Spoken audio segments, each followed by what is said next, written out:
अन्नदाता। पग पग पर है संग तुम्हारे अन्नदाता। लहू किसानों का बन के पसीना सींचता है धरती का सीना। मेहनत का तेरी हक दिलवाने, नई तकनीक नई खोज बताने। पशुधन को गुणवान बनाना, पौध सुरक्षा को सिखलाना, खेती के सब गुर समझाने, भारत का सरताज बनाने। आठों पहर है संग तुम्हारे अन्नदाता अन्नदाता। नमस्कार, स्वागत है आप सभी दर्शकों का अन्नदाता में। मैं हूं आपके साथ शालिनी कपूर तिवारी। हर रोज की तरह आज भी हम कार्यक्रम में लेकर के आए हैं खेतीबाड़ी से जुड़ी हुई बहुत सी लाभकारी जानकारियां। तो चलिए सबसे पहले देखते हैं कि क्या है विशेष आपके लिए आज के कार्यक्रम में।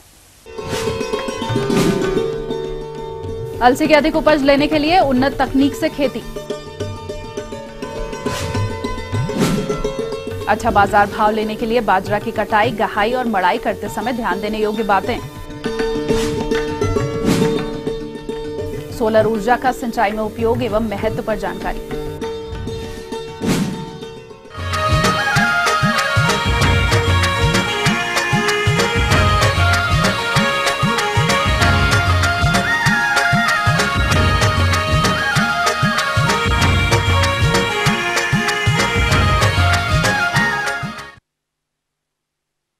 हमारे प्रदेश के जो किसान भाई अलसी की खेती करना चाहते हैं, वर्तमान में इसकी बुआई के लिए उपयुक्त समय चल रहा है और इसकी अधिक उपज लेने के लिए जरूरी है कि वो अलसी की अधिक उपज देने वाली किस्मों का चुनाव करें और इसकी उन्नत तकनीक से बुआई कैसे करें। इन्हीं सब बातों की विस्तार से जानकारी के लिए देखिए हमारा ये विशेष अंश। अलसी की फसल से अच्छा उत्पादन प्राप्त करने के लिए आइए सबसे पहले बात करते हैं भूमि के चुनाव एवं तैयारी की।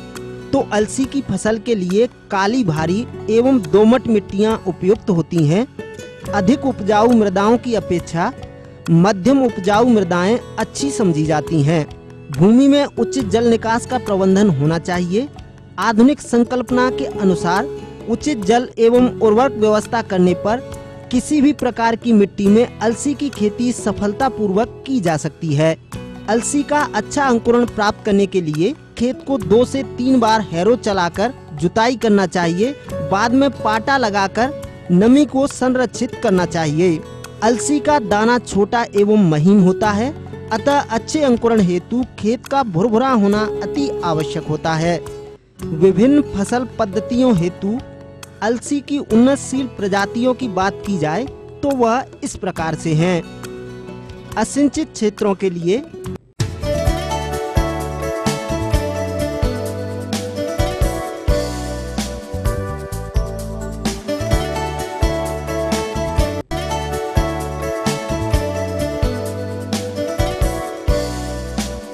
सिंचित क्षेत्रों के लिए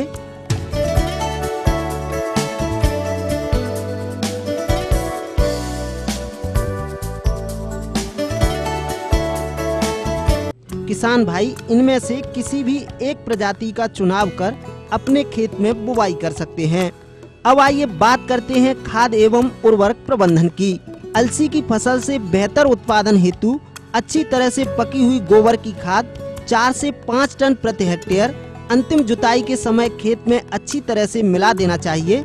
अलसी की असिंचित अवस्था में बुवाई करने के लिए 40 किलोग्राम नत्रजन, 20 किलोग्राम फास्फोरस तथा 20 किलोग्राम पोटास प्रति हेक्टेयर की आवश्यकता होती है।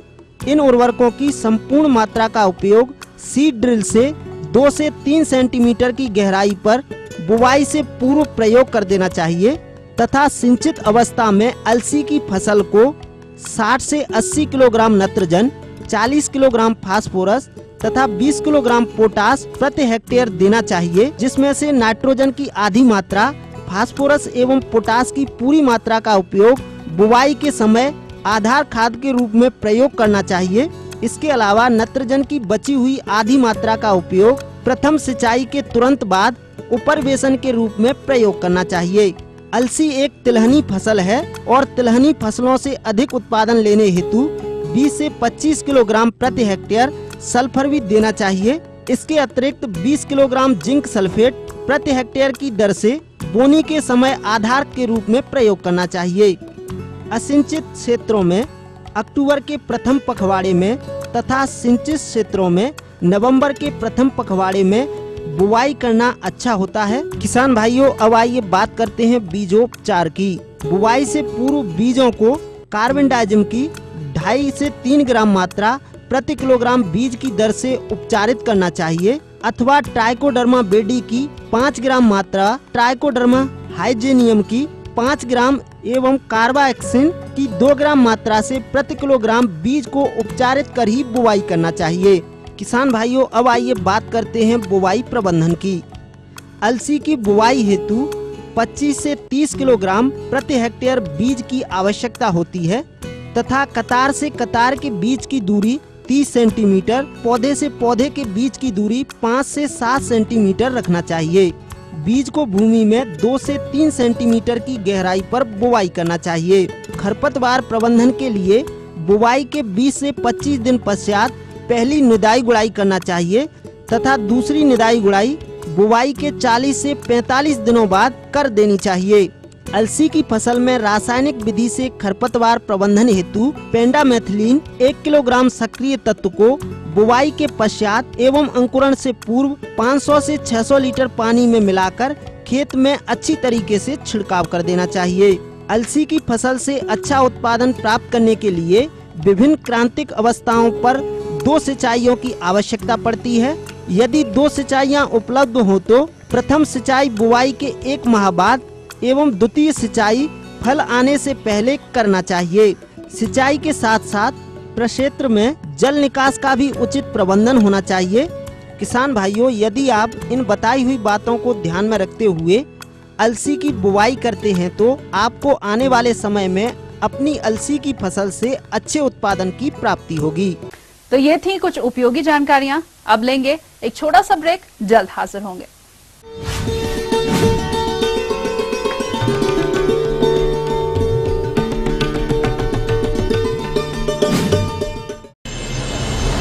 ईटीवी की खबरें वेब पर देखने के लिए लॉग इन कीजिए news18.com। आपके शहर, जिले और राज्य की ताजा खबरें, गुदगुदाने वाले कार्टून, सामयिक आलेख, ईटीवी के प्रोग्राम और मुद्दों पर आपकी राय, सब कुछ मिलेगा एक जगह news18.com पर। facebook.com/news18india पर लाइक कीजिए और ट्विटर पर फॉलो कीजिए @news18। news18.com, complete ETV on web।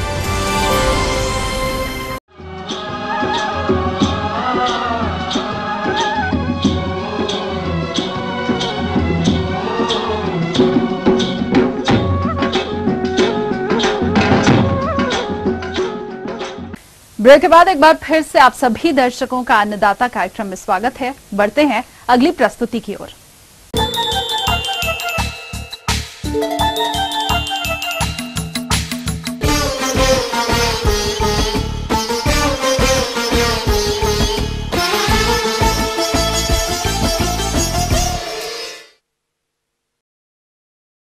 खरीफ मौसम में जिन किसानों ने बाजरा की फसल लगाई है वो फसल कटाई के लिए तैयार है और फसल की कटाई, गहाई और मड़ाई करते समय कुछ महत्वपूर्ण बातों का ध्यान रखना जरूरी है, तभी आपको उपज का अच्छा बाजार भाव मिलेगा।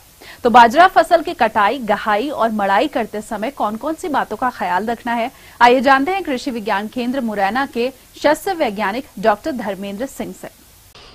किसान भाइयों, इस समय हम देख रहे हैं कि बाजरा का जो है हमारी फसल पकने को है, तो इस समय आपको थोड़ी सी सावधानी बरतनी है क्योंकि यहाँ बाजरा मुख्य फसल है। तो जो अगेती बाजरा आपने बुआई की थी वो पकने की स्थिति में है, तो हमें ये देखना है कि बाजरे की जो पकने की स्थिति है तो उसमें आप देख रहे हैं कि बालियों का कलर भी चेंज हो जाता है और दूसरा पौधे का कलर भी चेंज हो जाता है। कभी कभी पौधा हरा बना रहता है और बालियाँ पक जाती हैं, क्योंकि जो भी बाजरा है वो संकर किस्म का बाजरा है और इस बाजरे में जैसे ही बाली का कलर चेंज होता है, हम बाली के उसको दाने को निकाल के हम देखते हैं तो दाना हमारा हार्डी हो जाता है, कठोर हो जाता है। तो हमें ये समझ लेना चाहिए कि और दूसरा जो बालियों का रंग है बिल्कुल सीमेंट के कलर जैसा हो जाता है, डार्क, तो उससे पता लग जाता है दाने को दबा करके कि ये दाना अब पकने की स्थिति में है और बाजरे की हमको कटाई करना है। तो बाजरे की कटाई करते समय भी हमको जो सावधानी बरतनी है, क्योंकि हम जो आजकल हंसिए से या दराती से बाजरे की कटाई करते हैं, और जो बाजरे की कटाई वाले जो यंत्र हैं वो हमारा शार्प होना चाहिए। थोड़ा शार्प होगा तो बाजरा जब हम कटाई करेंगे तो उससे जो है आसानी से कट जाएगा। और हमें ये भी देखना है कि जो बाजरे की कटाई करनी है हमको 1 से 1.5 इंच या 2 इंच ऊंचाई से हम जो है बाजरे की कटाई करते हैं। दूसरा ये कि काटने के बाद में हमको तुरंत जो है उसको इकट्ठा नहीं करना है, क्योंकि अगर बालियों में हमारे में नमी है, क्योंकि जब हम कटाई करते हैं तो 20, 25, 30% तक नमी रहती है उसमें, तो उन बालियों को खेत में 4 से 5 दिन सूखने दें। और 4 से 5 दिन सूखने के बाद में फिर बालियों की कटाई करते हैं, और कटाई करने के उपरांत उसको बालियों को इकट्ठा करके और धूप में सुखाते हैं। जैसे खलियान में आपने खलियान को आप पीट करके, क्योंकि आप देखते हैं कि खलियान जब तैयार करते हैं तो उसमें पहले पानी दो, पानी देंगे तो जो मिट्टी है हमारी दब जाएगी, और दबने के बाद में हल्का सा भूसा लो और भूसा उसके ऊपर डाल देंगे, तो उसमें जो है हमारा कोई भी दाना गिरेगा तो हम उसको साफ़ करके आसानी से हम इकट्ठा कर सकते हैं खलियान में से। दूसरा, जहाँ हम खलियान तैयार करने की स्थिति में नहीं है वहाँ पर आजकल प्लास्टिक के जो पॉलीथीन के जो आपके त्रिपाल आते हैं उनका भी हम जो है प्रयोग जो है सूखने के लिए कर सकते हैं। तो आप देख लें जैसी जहाँ जैसी सुविधा है उस हिसाब से हमको उस पर त्रिपाल पे उसको सुखाना है, और सुखाने के बाद में फिर हमको थ्रेसिंग करना है। क्यों थ्रेसिंग अब जो है मैनुअल बाजरे की नहीं होती है, आदमी द्वारा नहीं होती है, क्योंकि जो थ्रेसर हैं थ्रेसर से ही हम थ्रेसिंग करते हैं। तो उस समय भी हमको थ्रेसर में जब हम थ्रेसिंग करें उस समय भी हमको सावधानी बरतनी है। उसमें सावधानी ये कि कपड़े ढीले नहीं पहने।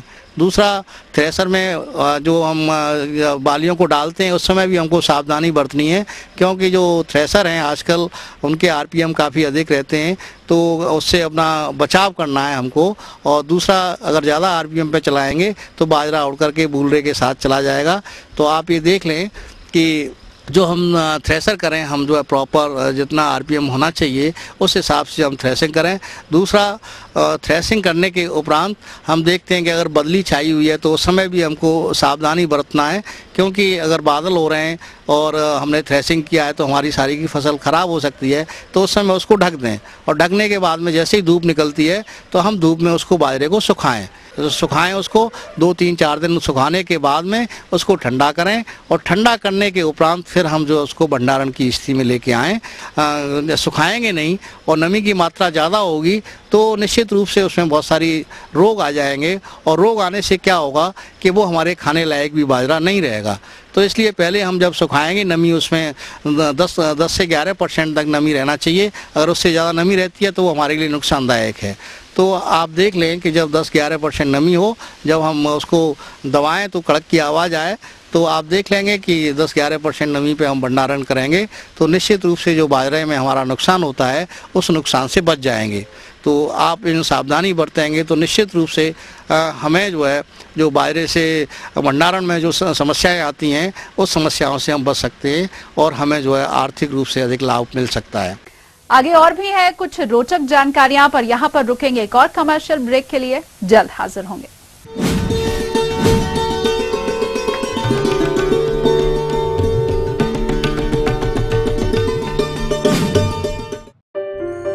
छत्तीसगढ़ वो गढ़ है जिसके आज भी कुछ अनछुए पहलू हैं। खनिज और प्राकृतिक सुंदरता का धनी है, फिर भी कई अनसुलझी समस्याएं हैं। ऐसे कई सवाल हम देंगे आपको छत्तीसगढ़ का पूरा ब्यौरा हमर छत्तीसगढ़ में।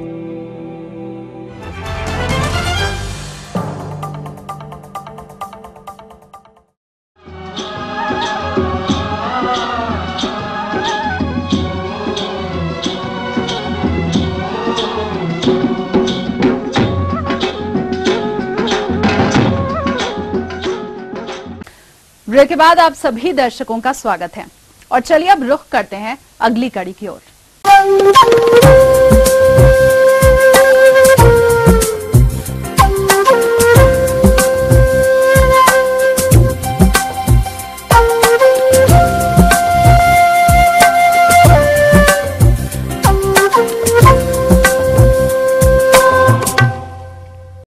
वर्षा की अनियमितता तथा बिजली की अनुपलब्धता के कारण प्रदेश के कुछ क्षेत्र के किसानों को खेती करने में काफी कठिनाइयों का सामना करना पड़ रहा है और इसी समस्या को ध्यान में रखते हुए हमारे कृषि वैज्ञानिकों द्वारा सूर्य की असीम ऊर्जा का उपयोग फसलों में सिंचाई जल उपलब्ध करने में किया गया है। तो ये सोलर ऊर्जा से संचालित सिंचाई पंप किस तरह से काम करता है और शासन द्वारा इस पर कितना अनुदान है, इस बारे में जानकारी दे रहे हैं एक विषय विशेषज्ञ जितेंद्र कुमार। ऐसे क्षेत्र होते हैं जो कि असाध्य होते हैं, जहाँ पे बिजली की पहुंच नहीं होती है। सौर ऊर्जा तो आनी ही है, तो वहाँ पे हम क्या करते हैं, सौर ऊर्जा का प्लांट बिठा देते हैं और उस प्लांट के थ्रू पंप को सोलराइज कर देते हैं। उससे होता यह है कि किसान की जो निर्भरता होती है बिजली के ऊपर वो खत्म हो जाती है।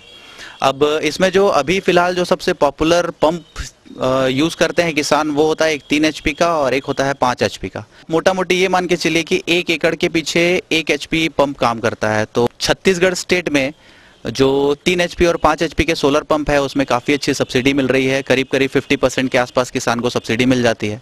उसके अलावा सेंट्रल गवर्नमेंट से 32,400 रुपये के सब्सिडी का प्रावधान है, वो ऑल ओवर इंडिया एप्लीकेबल है, तो वो किसान उसका फ़ायदा उठा सकते हैं। ये जो सब्सिडी की जानकारी सोलर पंप का काम करती है डिस्ट्रीब्यूटर्स या डीलर्स, उनके पास भी आपको इसकी जानकारी मिल जाएगी। देखिए, अगर हम मार्केट से खरीदने जाएंगे तो 3 HP का पंप करीब 3.5 लाख रुपए का आता है और 5 HP का पंप वही 5 से 5.25 लाख रुपए तक के आता है। छत्तीसगढ़ गवर्नमेंट दोनों ही सब्सिडी अभी उपलब्ध करा रही है। 2,47,000 करीब सब्सिडी 3 HP पे मिल जाती है और 3,60,000 के करीब सब्सिडी आपको 5 HP पे मिल जाती है। देखिए, सब्सिडी का एक प्रोसेस होता है, किसान को एक एप्लीकेशन सबमिट करना होता है, जिस एप्लीकेशन को हम गवर्नमेंट में जमा करते हैं, या वो चाहे तो डायरेक्टली ही डिपार्टमेंट में जाके वो एप्लीकेशन सबमिट कर सकते हैं। उसके बेसिस पे उनको सब्सिडी सैंक्शन होती है। सब्सिडी सैंक्शन होने के बाद उनको पंप लगाने का लाभ मिलता है। बोर की केसिंग होनी चाहिए। बाकी जो पंप, पाइप और सोलर सिस्टम और कंट्रोलर, जो पूरा सिस्टम है, वो पूरा सिस्टम आपको वो पार्टी लगा के देगी जिसके थ्रू सब्सिडी को अप्लाई किया हुआ है। डॉक्यूमेंट इसमें देखिए, मिस यूज को रोकने के लिए बेसिकली डॉक्यूमेंट को लिया जाता है। तो डॉक्यूमेंट यहाँ पे लगेंगे ऋण पुस्तिका, B1 खसरा और आपका जो बटर पेपर पे पटवारी की तरफ से सर्टिफाई होता है कि यहाँ पे पंप इस जगह पे लगा हुआ है और ये कृषि के पर्पज से ही यूज हो रहा है। सब्सिडी सैंक्शन होता है करीब 15 से 20 दिन में, और प्लांट लगना तो ऐसा है कि सब्सिडी एक बार सैंक्शन होती है तो उसके 1 हफ्ते के अंदर अंदर सोलर पंप शुरू हो जाता है उसके यहाँ। अगर आपको एक्चुअल रेट पता करना है तो गवर्नमेंट की तरफ से ही पंप का मेन रेट आता है, क्योंकि गवर्नमेंट ही यहाँ पे इन्वॉल्व है सब्सिडी वगैरह देने में। तो मेन रेट तो यही पता चलेगा, गवर्नमेंट के ऑफिसेज में ही पता चलेगा कि मतलब जो किसान है उसको कितने में पंप मिलेगा। तो देखिए, मैंने जैसे बताया 3 HP का मैंने बताया है कि करीब 70,000 से 90,000 रुपए के बीच में रेट है। अभी मार्केट में अलग अलग कंपनी का अलग अलग रेट है, तो इस रेट में करीब करीब ये पड़ता है अपने को। और 5 HP का बताऊं तो 5 HP का भी 90,000 1 लाख रुपए इस रेंज में मतलब पंप किसान भाई को मिल जाता है, और इसमें उसको कुछ भी अलग से नहीं देना पड़ेगा। देखिए, सोलर पंप का जो कॉन्सेप्ट है वो सीधा सीधा है कि वो सिर्फ दिन में काम करेगा। दिन में ऐसे काम करता है कि जैसे ही 7:45 बजे के आसपास धूप की इंटेंसिटी थोड़ी बढ़ जाती है, तो उस इंटेंसिटी में ये पंप अपने आप चालू हो जाता है और करीब 5 बजे तक ये पंप चलता है और 5 बजे के बाद ऑटोमेटिकली बंद हो जाता है। सौर ऊर्जा से आपका पंप चलता है और उसमें आपको दिन भर पानी मिलता है। इसमें एक और फैसिलिटी होती है जहाँ पे बहुत सारी पार्टियां होती है जो ऐसा कंट्रोलर लगाती है जिसमें दिन में भी पंप चलता है और रात में जो भी इलेक्ट्रिसिटी की अथॉरिटी है उसके कनेक्शन से पंप चल सकता है। उसके अलावा जो पंप होता है उस पर जो भी कंपनियां होती हैं वो 2 से लेके 5 साल तक का मेंटेनेंस अपने तरफ से फ्री देती है, जो कि ऑन साइट होता है। मतलब वहीं पे जाके किसान या कंट्रोलर को जो भी दिक्कत आती है उसको सुधार के आते हैं। अगर हम लाइफ की बात करें तो जो सोलर पैनल की लाइफ है वो करीब 25 साल मिनिमम आती है एक सोलर सिस्टम की। मतलब अगर मैं पैनल की बात करूं तो उसके अलावा जो इलेक्ट्रॉनिक चीज़ें हैं उसमें छोटा मोटा मेंटेनेंस लगता है, जो कि बहुत ज़्यादा खर्चीला होता नहीं है। कई बार होता यह है कि बिजली तो मिलती नहीं है गांव में, असाध्य क्षेत्रों में, और किसी वर्ष मान लीजिए अगर बारिश नहीं हुई तो उस साल तो ये कन्फर्म है कि फसल खराब होनी है। लेकिन अगर हम दोनों की निर्भरता हटा के सोलर प्लांट लगा लेते हैं, सोलर पंप लगा लेते हैं, तो उस केस में होता यह है कि किसान की निर्भरता खत्म होती है तो फसल खराब होने से बच जाती है। और देखिए, अभी अगर मैं बोलूं तो जो पंप की छोटी मोटी दिक्कतें हैं कि कई बार पंप जल जाता है या पंप ड्राई रन हो जाता है जिसकी वजह से पंप खराब होता है, तो यही छोटी मोटी दिक्कतें आती हैं। अदरवाइज तो पैनल नो मेंटेनेंस चीज़ है, उसमें सिर्फ आपको अगर उसको मेंटेन करना है आपको सोलर पैनल को, तो उसको धोना पड़ेगा, ये एक रहता है। उसके अलावा सोलर पंप में जो स्ट्रक्चर हम लगाते हैं, स्ट्रक्चर को ट्रैकिंग किया जाता है। मतलब जैसे साल में 2 बार सूरज अपनी दिशा चेंज करता है, तो उस तरह से हम स्ट्रक्चर लगाते हैं जिसमें जो दिशा है वो मैनेज हो जाती है। इसमें देखिए होता यह है कि वोल्टेज ड्रॉप हो जाता है तो जो प्रेशर है वो कम हो जाता है। तो और दूसरी बात यह है कि अगर बरसात की हम बात करें तो बरसात में जब बहुत ज़्यादा डार्क होता है तब पानी गिरता ही है। तो जब पानी गिर रहा है तो हमें अलग से उसको इरिगेट करने की ज़रूरत नहीं है। तो अगर हम ये देखें तो इसका जो यूज़ है वो सनी डेज में है, जैसे समर में, मतलब गर्मी के मौसम में बहुत ज़्यादा मतलब इससे हमको हेल्प मिल जाती है इरिगेशन में, क्योंकि उस समय लाइट भी नहीं होती है। जो 2 महीने मान के चलिए बरसात के हैं, उस 2 महीने में बरसात हो जाती है तो सोलर पंप की उतनी आवश्यकता हमें पड़ती नहीं है। और अगर बरसात नहीं होती तो धूप खिली रहती है, धूप खिली रहेगी तो पंप चलता है। तो अगर मैं अपने एक्सपीरियंस से बताऊं तो किसान भाइयों को यूज़ करना चाहिए सोलर पंप, ताकि उनकी निर्भरता बिजली के ऊपर ख़त्म हो और उनकी फसल अगर बिजली की कमी की वजह से ख़राब हो रही है तो ये सारी चीज़ें वो सोलर पंप को इस्तेमाल करके इस चीज़ को कम कर सकते हैं, अपने लॉस को।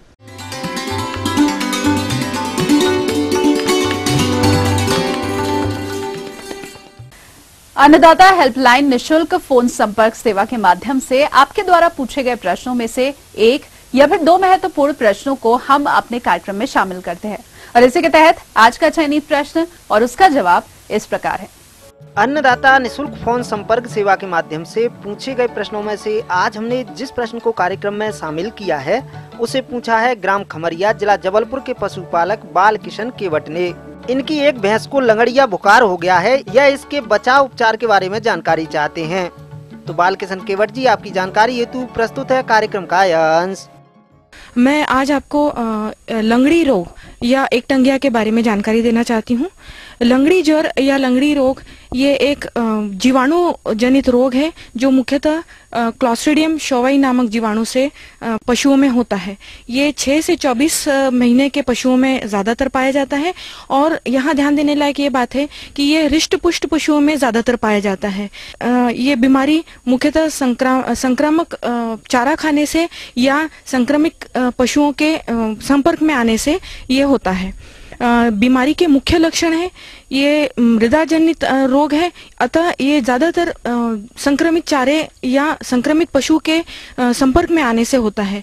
जहाँ घाव होता है उस जगह पे ये संक्रमित जीवाणु जो संक्रमण पैदा करता है वो जीवाणु वहाँ पनपता है और धीरे धीरे ये रोग बढ़ता जाता है।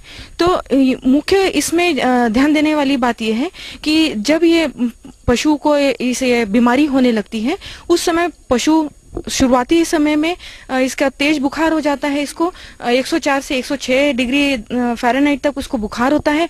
पशु निस्तेज हो जाता है और पशु काम करने में असमर्थ होता है। ये जब इसको धीरे धीरे बीमारी 12 घंटे 24 घंटे में ये इसके धीरे धीरे सूजन आने लगती है। मुख्यतः इसकी सूजन पैर के पुट्ठों में, जांघों में और कंधों में ज्यादातर होता है। 24 घंटे के बाद आप देखेंगे कि जहाँ सूजन थी वहाँ थोड़ा सा कालापन होने लगता है, नीलापन और कालापन होने लगता है। 24 घंटे के बाद आप देखेंगे या कभी कभी बहुत ज्यादा अति संक्रमित होता है, उस समय पे ये काला बहुत जल्दी होता है। 24 घंटे के अंदर ही कालापन आपको दिखाई देने लगता है और जब किसान उस जगह को हाथ से दबाता है तो एक चुरचुराहट की आवाज आती है उसमें। ये बीमारी के मुख्य लक्षण है। उसके बाद पशु खाना पीना छोड़ देता है, श्वास लेने में भी उसको परेशानी होती है और चल नहीं पाता है, एक पैर से लंगड़ाने लगता है और फिर धीरे धीरे वो पैर जमाना भी कम हो जाता है और 2 या 3 दिन बाद वहां से मांस का एक बड़ा सा हिस्सा जो है वो शरीर से अलग होकर लटकने लगता है। ये मुख्य बीमारी के लक्षण है।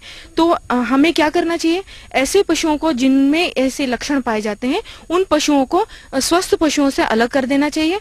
जहाँ संक्रमण फैल रहा हो उस संक्रमित जगह को आप अलग बंद कर देंगे और वहां पशुओं को चरने नहीं देंगे। और जहां अगर आपके घर में आपने चारा रखा हुआ है और उसके संपर्क में ये जानवर आया है तो उस चारे को जला के नष्ट करना बेहतर होता है।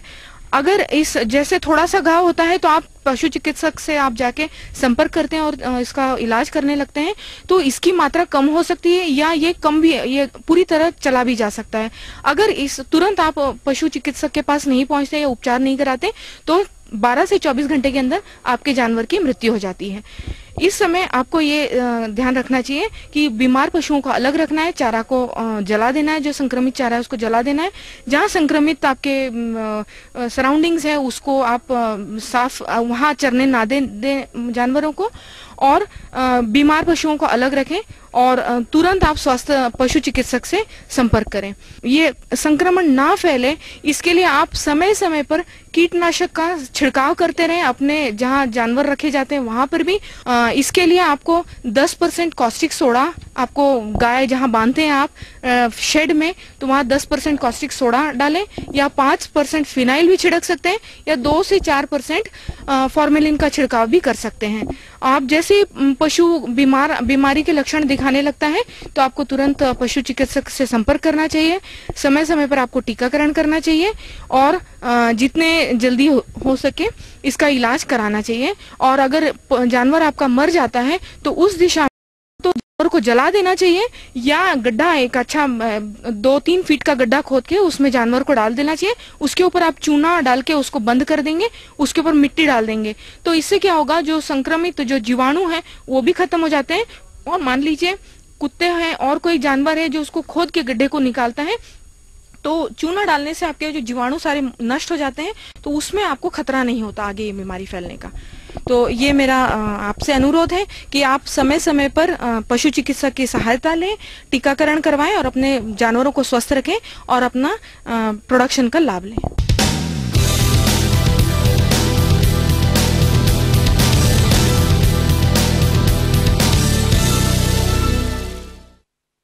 राज्य की विभिन्न मंडियों में कृषि उत्पादों के चढ़ते उतरते बाजार भाव की संक्षिप्त जानकारी इस प्रकार।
और आइए अब देखते हैं कल दिखाए जाने वाले कार्यक्रम की मुख्य झलकियां। अधिक उपज के लिए गेहूं की वैज्ञानिक तरीके से खेती, अच्छे बाजार भाव के लिए मूंग की कटाई, गहाई, मड़ाई एवं भंडारण पर जानकारी। हम उम्मीद करते हैं कि आज का कार्यक्रम आप सभी दर्शकों के लिए उपयोगी रहा होगा। किसान भाइयों, अन्नदाता आपकी सेवा के लिए संकल्परत है। कृषि संबंधित समस्या और सुझावों के लिए आप हमें इस पते पर संपर्क कर सकते हैं। प्रोड्यूसर अन्नदाता, ETV Madhya Pradesh, Chhattisgarh, Ramoji film city, Hyderabad 501512। साथ ही आप हमें ईमेल भी कर सकते हैं। हमारा ईमेल आईडी है annadatamp@etv.co.in। इसके अलावा हमारे निःशुल्क हेल्पलाइन नंबर 1800-108-4599 पर सोमवार से शनिवार सुबह 10 से शाम 4 बजे के बीच आप संपर्क कर सकते हैं। फिलहाल अन्नदाता की पूरी टीम को दीजिए इजाजत। कल फिर से इसी समय आपसे मुलाकात होगी कृषि संबंधित कुछ और रोचक जानकारियों के साथ। नमस्कार।